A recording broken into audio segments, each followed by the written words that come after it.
रहीम अस्सलाम वालेकुम नाज़रीन, आप यूट्यूब चैनल देख रहे हैं। मैं इमरान खान हूँ। तालिबान ने दावा किया था कि उन्होंने 2 हेलीकॉप्टर जो अमेरिका के हैं, ये UH-60 ब्लैक हॉक हेलीकॉप्टर हैं। ये ब्लैक हॉक आपको पता है उनका ऑपरेशनल हेलीकॉप्टर है अमेरिका का, और वो उनकी फ़ौज इसको बहुत ज़्यादा इस्तेमाल करती है ऑपरेशनल जोन्स में। तो ये 2 हेलीकॉप्टर तालिबान ने दावा किया था कि उन्होंने तबाह कर दिए हैं, और ये वो हेलीकॉप्टर हैं जो कुंदूज में तबाह किए गए थे। कुंदूज का वो इलाका है जहाँ पे तालिबान को बहुत मार पड़ी थी, और जब जंग की इब्तदा हुई थी अमेरिका के साथ, तो कुंदूज में किला जंगी में तालिबान को कंटेनर्स में बंद करके मारा गया था। और शुमाली इत्तेहाद के लोगों ने, रशीद दोस्तम में उनके साथियों ने बहुत जुल्म किया था तालिबान के ऊपर, और उसका बदला वो लेते रहे बड़े लंबे अरसे तक। लेकिन अब इस वक्त ये इलाका उनके कंट्रोल में है तालिबान के। तो कुंदूज में तालिबान ने दावा किया कि उन्होंने 2 हेलीकॉप्टर्स तबाह कर दिए हैं जो UH-60 ब्लैक हॉक हेलीकॉप्टर हैं अमेरिका के।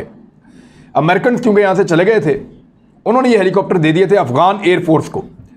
तो अफगान फ़ौज के पास ये हेलीकॉप्टर थे, वहाँ पे एयरपोर्ट के ऊपर ही खड़े थे एयरबेस पे, और वहीं पे इनको तबाह कर दिया गया था।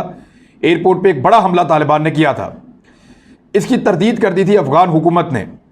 अब ज़बीउल्लाह मुजाहिद जो अफगान तालिबान के तर्जुमान हैं, उन्होंने एक स्टेटमेंट जारी किया और एक वीडियो जारी की, जिसमें दिखाया जा रहा है कि एयरपोर्ट के ऊपर बहुत तबाही फैली हुई है, बहुत ज़्यादा मलबा पड़ा हुआ है और बड़ा नुकसान किया गया है। तो उन्होंने कहा कि दुश्मनों ने झूठ करार दिया हमारे इस दावे को कि हमने 2 अमरीकी हेलीकॉप्टर ब्लैक हॉक तबाह कर दिए हैं। तो उन्होंने क्योंकि झूठ करार दिया था, लिहाजा उनके लिए उनकी खिदमत में ये वीडियो हाजिर है। लिहाजा तालिबान ने अपनी जो कहा उसके सबूत के तौर पर वीडियो भी दे दी। लेकिन तालिबान रोज़ाना दावा करते हैं कि हमने वहाँ कब्ज़ा कर लिया, यहाँ पे अटैक कर दिया, फ़लाँ जगह फतह हो गई, इतने शहर हमने ले लिए। वो रोज़ दावा करते हैं, लेकिन उनके दावों की तरदीद आती है अफ़गान हुकूमत की जानिब से। अफ़गान हुकूमत तरदीद करती है। अब तालिबान ने ये वीडियो भी जारी की है और मुख्तलिफ़ जगहों से वीडियोज़ जारी कर रहे हैं। मिसाल के तौर पर कंधार से उन्होंने वीडियो जारी की, जो इंडियन सफारत खाना था वहाँ पर, कौंसल खाना, इंडिया का जो कौंसल खाना कंधार में मौजूद था, वहाँ तालिबान गए, उन्होंने वीडियो बनाई। वीडियो बना कर उन्होंने सामान दिखाया जो वो छोड़ के भागे, और बताया कि जनाब हम कौंसल खाने में आ गए हैं, ये इंडिया का कौंसल खाना था। लिहाजा वीडियोस जारी कर करके साबित कर रहे हैं कि फ़लाँ जगह पे हमारा कंट्रोल होता चला जा रहा है। अभी एक नया ज़िला उन्होंने काबू किया और वहाँ तक तालिबान पहुँच गए हैं। यानी कल मैंने आपको बताया था कि गज़नी, जो लास्ट वीडियो उसमें मैंने आपको बताया था कि सुल्तान महमूद गज़नवी का इलाका, जिससे गज़नी बड़ा मशहूर एक तारीख़ी एरिया है अफ़गानिस्तान में, काबुल और कंधार के बीच में। अब काबुल से लगभग 60 किलोमीटर पहले एक और शहर आता है जिसका नाम है ज़िला सरोबी। ज़िला सरोबी तक तालिबान पहुँच गए हैं। अब वहाँ पर लड़ाई चल रही है। तालिबान की रफ्तार बहुत तेज़ है। वो मुख्तलिफ़ हिकमत अमली से आ रहे हैं, कहीं जत्थों में आते हैं, कहीं एक साथ आते हैं, मुख्तलिफ़ सिमतों से अटैक करते हैं। बहरहाल उनकी अपनी एक लड़ाई की हिकमत अमली है। अफ़गान फोर्सेस भी लड़ाई कर रही हैं, वो भी तालिबान का नुकसान करती हैं, मुकाबला करने की कोशिश कर रही हैं, लेकिन वो अपनी ज़्यादा ताकत को काबुल और उसकी सराउंडिंग में जमा कर रहे हैं। बड़े शहरों में ज़्यादा जोर लगा रहे हैं, कोशिश कर रहे हैं कि जब तालिबान यहाँ पहुँचे तो फिर तालिबान की नाकामी के दौर का आगाज़ हो जाए। याद रहे कि पिछली मरतबा जब तालिबान हुकूमत में थे तो तालिबान 4 साल से ज़्यादा हुकूमत में रहे। 1996 से 2001 तक, 1 अक्टूबर 2001 तक तो उनकी वहाँ पे पूरा कंट्रोल था। लेकिन उस बीच में भी वो शुमाली इत्तेहाद के इलाकों पे कब्ज़ा नहीं कर सके थे, क्योंकि वहाँ बहुत ताकत जमा की हुई थी नॉर्दर्न अलायंस ने। अब इसी तरह यहाँ पे एक बहुत बड़ी ताकत जो है वो अशरफ गनी जमा कर रहे हैं। कितनी मुज़ाहमत कर पाएंगे, कितने हथियार उनके पास हैं, इसका डिपेंड करता है कि उनका एयरपोर्ट कितनी देर तक इफेक्टिव रहता है। देखिए, अशरफ गनी की कामयाबी का पूरा इन्हिसार इस बात पे है कि काबुल एयरपोर्ट को वो कब तक फंक्शनल रख पाते हैं, कब तक काबुल एयरपोर्ट उनके कंट्रोल में रहता है। क्योंकि जब तक काबुल एयरपोर्ट उनके कंट्रोल में है, वो यहाँ से बाहर भी निकल सकते हैं। जब तक काबुल एयरपोर्ट उनके कंट्रोल में है, वो कोई सामान मंगवा सकते हैं, कुमक मंगवा सकते हैं, फौज मंगवा सकते हैं, हथियार मंगवा सकते हैं, बहुत सारी चीज़ें हासिल कर सकते हैं। लेकिन काबुल एयरपोर्ट का हिफाजत में रहना बहुत ज़रूरी है। अब काबुल एयरपोर्ट के ऊपर एक फटा पड़ गया है, वो मैं आपको बताता हूँ कि सिचुएशन क्या है। अफ़गान तालिबान सराउंडिंग पे तो जैसे कि मैंने आपको बताया कि कब्ज़ा कर चुके हैं, आसपास के तमाम इलाके जो सरहदी इलाके हैं अफगानिस्तान के, उनमें ज़्यादातर तालिबान ने काबू किए हैं। अब रह जाता है मामला बीच के इलाकों का।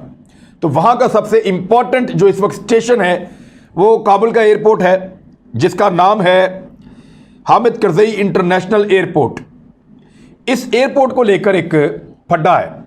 9 जुलाई को तुर्की के जो सदर हैं रजब तैयब एर्दोगान, उन्होंने एक बयान जारी किया था। उन्होंने ये कहा था कि काबुल के हामिद करज़ई इंटरनेशनल एयरपोर्ट की सिक्योरिटी संभालने के हवाले से तुर्की और अमेरिका में डील हो गई है।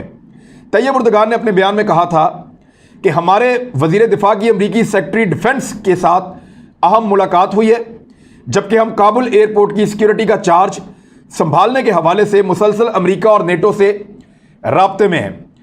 अरब न्यूज़ ने एक रिपोर्ट जारी की थी इस पर, और उसमें बताया गया था कि तुर्की ने यह भी वादे किया है कि वो किसी मदद के बगैर, यानी उनको मदद चाहिए होगी इसमें, काबुल एयरपोर्ट की सिक्योरिटी को नहीं संभाल सकेगा और उन्हें मज़ीद फ़ौजियों की ज़रूरत होगी। यहाँ एक बात मैं आपको बता दूं कि इस वक्त जो अफ़गानिस्तान में तुर्की के फ़ौजी हैं ना, उनकी तादाद 600 है। तो 600 फ़ौजी सिर्फ जो है वो काबुल एयरपोर्ट को नहीं संभाल पाएंगे, क्योंकि ये एयरपोर्ट नहीं, इसके आसपास के तमाम इलाकों को कंट्रोल करना पड़ेगा और इसके ऊपर बड़ी कड़ी निगरानी होगी, तब जाके ये एयरपोर्ट महफूज रह पाएगा। तो तुर्की ने कहा जी मदद भी चाहिए, मज़ीद फ़ौजी भी चाहिए होंगे, हमारे पास सिर्फ 600 फ़ौजी हैं। अब तालिबान का इसके ऊपर एक रद्द-ए-अमल है। अफ़गान तालिबान ने गुज़िश्ता रोज़ एक बयान जारी किया है। उन्होंने कहा कि तुर्की को हम खबरदार कर रहे हैं कि वो बैनुल-अक़वामी अफ़वाज की अफ़गानिस्तान से इनखला की डेडलाइन के बाद अफ़गानिस्तान में अपनी मौजूदगी बरकरार ना रखे, क्योंकि तुर्की जो है वो बैनुल-अक़वामी फ़ौजों के साथ आया था ना। तो बैनुल-अक़वामी फ़ौजें जा रही हैं, लिहाजा तुर्की भी जाए, वो यहाँ पर मौजूद रहने की कोशिश ना करे, ये तालिबान ने कहा है। तालिबान ने तुर्की के इस फैसले को काबिल मज़म्मत करार दिया और ये कहा कि ऐसा करने की सूरत में मनफी नताइज होंगे, जिसकी जिम्मेदारी तुर्की पर आयद होगी। तालिबान ने इस इक़दाम को अफ़गानिस्तान में बैरूनी क़ुव्वतों के कब्ज़े में तौसी करार देते हुए तुर्की पर वादे किया कि यह एक बुरा फैसला है, यानी गैर मुल्की फ़ौजें जा रही हैं, इसका तो हम मतलब ये समझेंगे, तालिबान कह रहे हैं कि गैर मुल्की फ़ौजें नहीं जा रही, तुर्की भी एक गैर मुल्की फ़ौज है, वो यहाँ पर रहेगी, तो ये एक बुरा फैसला है, हम तुर्की पे वादे कर रहे हैं। अफ़गान तालिबान की जानिब से मंगल को जारी करदा एक बयान में कहा गया कि दोहा में हमारा जो मुआहदा हुआ था अमेरिका के साथ और नेटो के साथ, उसमें यह बात तय पा गई थी कि तमाम गैर मुल्की क़ुव्वतें और फ़ौजें अगस्त 2021 की डेडलाइन तक अफ़गानिस्तान से निकल जाएंगी। लेकिन अब क्योंकि तुर्की की क़यादत अमेरिका के कहने पर अफ़गानिस्तान में रुकने का फ़ैसला कर रही है, तो ये अफ़गानिस्तान पर कब्ज़ा जारी रखने के मुतरादिफ है। हम ये समझते हैं कि अफ़गानिस्तान पे कब्ज़ा छोड़ने में हमारे साथ गलत बयानी की जा रही है। तुर्की यहाँ क्यों रुक रहा है, वो भी वापस जाए, जिन फ़ौजों के साथ आया था उनकी यहाँ ज़रूरत नहीं है। हम किसी भी मुल्क के ज़रिए अपने वतन में गैर मुल्की अफवाज के क़याम को कब्ज़ा मानते हैं। ये तालिबान ने क्लियर किया कि कोई भी फ़ौज हो, चाहे मुसलमान हो चाहे कोई भी हो, हम ये समझते हैं कब्ज़ा है। और ऐसे हमलावरों के साथ जो हमने एक डेडलाइन दी हुई है इनखला की, उस डेडलाइन के बाद हम कैसे निपटेंगे, ये उन्होंने बताया। उन्होंने कहा सन 2001 में एक फतवा जारी हुआ था जहाद का, अफ़गान जहाद का एक फतवा जारी हुआ था सन 2001 में। 1500 मुमताज़ उलमा इकराम ने उस फतवे के ऊपर दस्तखत किए थे, उन्होंने उसके ऊपर कॉन्सेंट दी थी। वो जो 1500 बड़े आलम दीन थे जिनके कहने में अफ़गानिस्तान में जहाद शुरू हुआ था, इसी फतवे की बुनियाद पे अफ़गान तालिबान ने 20 साल तक गैर मुल्की फ़ौजियों से जहाद किया है।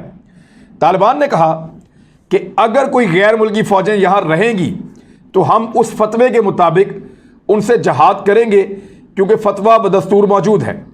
तालिबान ने हालिया बयान में मज़ीद कहा कि अगर तुर्क हुकाम ने भी अपने फ़ैसले पर नज़रसानी ना की और अफ़गानिस्तान में अपनी मौजूदगी को लंबा किया, तो अमारात इस्लामिया और अफ़गान कौम अपने मजहबी और हुब्बुल वतनी के फ़र्ज़ के मुताबिक उनके खिलाफ इक़दामात उठाएगी, और ऐसी सूरत में तमाम नताइज की जिम्मेदारी उन लोगों के कंधों पर होगी जो दूसरों के मामलात में मुदाखलत करते हैं और ऐसे नाजायज़ फ़ैसले करते हैं। बड़ा क्लियर कह दिया। फिर उन्होंने साथ में ये भी कहा कि तुर्की और हमारे दरमियान बहुत सारी चीज़ें मुश्तरक हैं, वो भी मुसलमान हैं, हम भी मुसलमान हैं। लेकिन अगर वो मुदाखलत करेंगे और अपने फौजियों को यहां रखेंगे तो वही जिम्मेदार होंगे। तुर्की की जानिब से फिलहाल अभी तक इसके ऊपर कोई जवाब नहीं दिया गया। दूसरी जानिब एक और खबर है इसी एयरपोर्ट के साथ जुड़ी हुई, क्योंकि ये एयरपोर्ट एक बुनियादी हैसियत इख्तियार कर जाएगा आने वाले दिनों में। वो खबर ये है कि वजारत दिफा जो है अफगानिस्तान का, उसके तर्जुमान फवाद अमान ने बताया कि काबुल एयरपोर्ट में एक फ़िज़ाई दिफाई निज़ाम नस्ब किया गया है, यानी एक air defence system Kabul airport पे लगा दिया गया है। अब वो एयर डिफेंस सिस्टम तो यही है ना कि कोई वहाँ पे मिसाइल दागा जाए, कोई बहुत हैवी चीज़ मारी जाए, रॉकेट लॉन्चर को तो नहीं रोकेगा। तालिबान तो बहुत बुनियादी हथियार इस्तेमाल कर रहे हैं, बहुत पुरानी टेक्नोलॉजी पे लड़ रहे हैं, उसको तो ये एयर डिफेंस सिस्टम कैसे रोकेगा। एयर डिफेंस सिस्टम रोकता है कि बैरूनी हमला हो जाए, कोई फ़ज़ाई हमला हो जाए, कोई मिसाइल अटैक हो जाए, कोई बड़े रॉकेट फेंके जाएँ, तो उसके ऊपर रोकता है। लेकिन तालिबान तो बहुत प्रैक्टिकली करीब आके लड़ाई लड़ रहे हैं, तो वहाँ मुश्किलात होंगी। लेकिन फिर भी उन्होंने कहा कि यहाँ पे एयर डिफेंस सिस्टम लगाया गया है, और ये सिस्टम जिसे दुनिया के दीगर हिस्सों में आजमाया जा चुका है पहले, ये नहीं बताया उन्होंने ये कहाँ से लिया, किसका है। बहरहाल जो रॉकेट हमले हो सकते हैं मुमकिन तौर पर, उनको नाकाम बनाने के लिए ये एयर डिफेंस सिस्टम यहाँ पे इस एयरपोर्ट पे लगा दिया गया है। ये है वो खबर जहाँ पे तालिबान ने तुर्की को भी धमकाया है।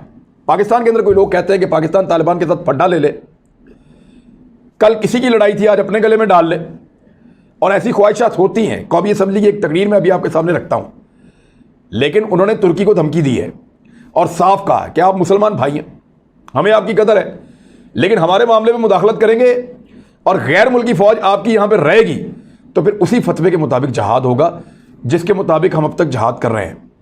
ये है जी अफगान तालिबान का मौक़िफ़। अब आ जाए इस बात पे कि पाकिस्तान की कौमी असम्बली में एक स्टेटमेंट दिया मोहसिन दावड़ ने। मोहसिन दावड़ आपको पता है कि इंडिया और अमेरिका के बहुत करीबी और बड़े अच्छे इनके उनके साथ ताल्लुकात हैं। हमेशा इन्होंने NDS का मौक़िफ़ अपनाया, अफ़गान इंटेलिजेंस का, हमेशा हामिद करज़ई का, अशरफ गनी का मौक़िफ़ इन्होंने लिया, हमेशा नरेंद्र मोदी का मौक़िफ़ इन्होंने लिया। तो पाकिस्तान की रियासत का मौक़िफ़ ज़रा कम ही लेते हैं। तो अगर हमारी इस्टेब्लिशमेंट को तालिबान इतने ही अजीज़ हैं तो इस्टेब्लिशमेंट हमारी रियासत भी तालिबान के हवाले क्यों नहीं कर देती, ये मोहसिन दावड़ ने सवाल पूछा है। तो बात यह है कि जो अफ़गानिस्तान है उसमें तालिबान के आने के ऊपर ये तनकीद कर रहे हैं। पहले ज़रा बयान पूरा सुन लें, फिर मैं इसके ऊपर आपको बताता हूँ। हज़ारों पाकिस्तानियों की अमवात के बाद भी रियासत ने अपनी पॉलिसी तब्दील नहीं की। हमारे मीडिया को इस्टेब्लिशमेंट कंट्रोल करता है, यहाँ तक कि एक टिकर भी उनकी मर्ज़ी के बगैर नहीं चलाया जाता। मैं पूछना चाहता हूँ कि हमारा मीडिया तालिबान की मसनूई कामयाबियों पर इतना क्यों खुश है और बढ़ा चढ़ाकर क्यों पेश कर रहा है? कौन है जो मीडिया को कंट्रोल कर रहा है और ये सब कुछ कहने को कह रहा है या करने को कह रहा है? अब ज़रा गौर करें, आपको भारत अजीज़ है, अमेरिका अजीज़ है, तो क्या पाकिस्तान उनके हवाले कर दें हम? यानी आपने सवाल पूछा ना कि अगर तालिबान इतने अजीज़ हैं तो पाकिस्तान तालिबान के हवाले कर दें, क्यों? हमें तो तैयब अर्दगान भी अच्छा लगता है, पाकिस्तान उसको दे दें। आपको अमेरिका अच्छा लगता है, पाकिस्तान उसको दे दें। कुछ लोगों को मोदी अच्छा लगता है तो पाकिस्तान उनको दे दें। ऐसा नहीं होता। अपनी रियासत अपने फ़ायदे और नुकसान के मुताबिक फ़ैसला करती है। तालिबान एक हकीकत है, अमेरिका उनसे मुज़ाकरात कर रहा है, भारत उनसे करना चाहता था, भारत ने बड़ा एड़ी चोटी का जोर भी लगाया, नहीं हो पाया। तालिबान एक हकीकत है, आप हकीकत से भाग नहीं सकते। आंखें बंद कर सकते हैं, भाग नहीं सकते, वो वहाँ मौजूद रहेगी। अब अगर वो वहाँ पे फतूहात कर रहे हैं, वहाँ पे उनका कंट्रोल बढ़ता चला जा रहा है और अफ़गान हुकूमत का कंट्रोल कम हो रहा है, मुट्ठी से रेत की तरह उनके हाथ से चीज़ें निकल रही हैं, तो इसमें हम क्या करें? अब हम जाके तालिबान के गले पड़ जाएं, हम जाके उनसे लड़ना शुरू कर दें? ये तो नहीं हो सकता और ऐसा तो होना भी नहीं चाहिए। यानी अफ़गानिस्तान के अंदर गैर मुल्की फ़ौजें 20 साल तक बैठी रहीं। कभी मोहसिन दावड़ का स्टेटमेंट आया हो कि गैर मुल्की फ़ौजें वहाँ से जाएं? कभी आया हो? कभी इन लोगों ने कहा हो कि इंडियन यहाँ से जाएं, अमेरिकन यहाँ से जाएं, यूरोपियन यहाँ से जाएं, जान छोड़ें अफ़गानों की, उनको रहने दें पुरअमन तरीके से? गैर मुल्की फ़ौजें इनको कबूल थी वहाँ पे, लेकिन एक लोकल फोर्स है तालिबान, वो इनको वहाँ पे कबूल नहीं है, क्योंकि ये उनके तरीके से इख्तलाफ करते हैं, उनके नज़रिए से इख्तलाफ करते हैं। नज़रियाती इख्तलाफ होना बहुत अच्छी बात है, लेकिन इसके अंदर कुछ उसूल भी होने चाहिए। अब मामला ये है कि भारत को क्योंकि तालिबान सूट नहीं करते अफ़गानिस्तान में, वैसे सूट तो हमें भी ज़्यादा नहीं करते, हमें भी एक और सेटअप सूट करता है कि तालिबान और बाकी के जो सारे स्टेक होल्डर हैं वो मिलकर बैठें और बैठकर एक निज़ाम और एक हुकूमत बनाएं। पाकिस्तान भी यही कहता है कि पाकिस्तान को ये सूट करता है। कोई खाना जंगी या मुकम्मल तौर पे किसी एक का कंट्रोल पाकिस्तान को शायद सूट नहीं करता, इंडिया को भी नहीं करता, लेकिन जो चीज़ इंडिया को बुरी लगती है वो ऑटोमेटिकली इन लोगों को बुरी लगना शुरू हो जाती है। कभी इन्होंने आवाज़ नहीं उठाई कि गैर मुल्की फोर्सेज अपना बोरिया बिस्तरा लपेटें और जाएं यहां से, अफगानिस्तान से निकलें, यहां से क्यों कब्जा किया हुआ, कभी नहीं कहा। लेकिन वहां के मुकामी लोग जिनमें ताजिक हैं, उज़्बेक हैं, फारसी बोलने वाले, पश्तो बोलने वाले, पश्तून हैं, अफगान हैं, जब वो लोग अपना एरिया खाली करवा रहे हैं या अपने एरिया के लिए लड़ाई कर रहे हैं, अपने हक के लिए, उनको लगता है वो उनका हक है, तो उस वक्त इन लोगों को तकलीफ होती है। और मीडिया तो रिपोर्ट करता है जनाब। कल अगर अशरफ गनी कंट्रोल कर दे पूरे अफगानिस्तान पे तो पाकिस्तान का मीडिया ये भी रिपोर्ट करेगा। और कल अगर अशरफ गनी तालिबान की क़यादत को कत्ल कर दे और उसमें कामयाबी हासिल हो तो पाकिस्तान का मीडिया ये भी रिपोर्ट करेगा। कल अगर अशरफ गनी कोई बहुत बड़ी कामयाबी हासिल कर लेता है, बहुत तगड़े तरीके से कंधार वापस ले लेता है, शुमाली अफगानिस्तान वापस ले लेता है, शुमाली इत्तेहाद का जितना इलाका था वो वापस ले लेता है, कुंदूज वापस ले लेता है, जो बॉर्डर एरियाज है वो वापस ले लेता है, तो पाकिस्तान जो है वो ये रिपोर्ट करेगा। हमें ये करना होगा। लेकिन अगर दूसरी तरफ उल्टा चक्कर चल रहा है, इस वक्त अफगान फोर्सेस को मार पड़ रही है और तालिबान मार रहे हैं, तो हम यही रिपोर्ट करेंगे ना भाई। अब आपकी क्योंकि ख्वाहिश है कि तालिबान को मार पड़नी चाहिए, तो झूठी रिपोर्ट तो आपके कहने पे हम नहीं कर सकते। तो सुनते रहें फिलहाल। अब तक के लिए इतने, अपना ख्याल रखिएगा, अपने इस चैनल का भी। अल्लाह हाफिज़।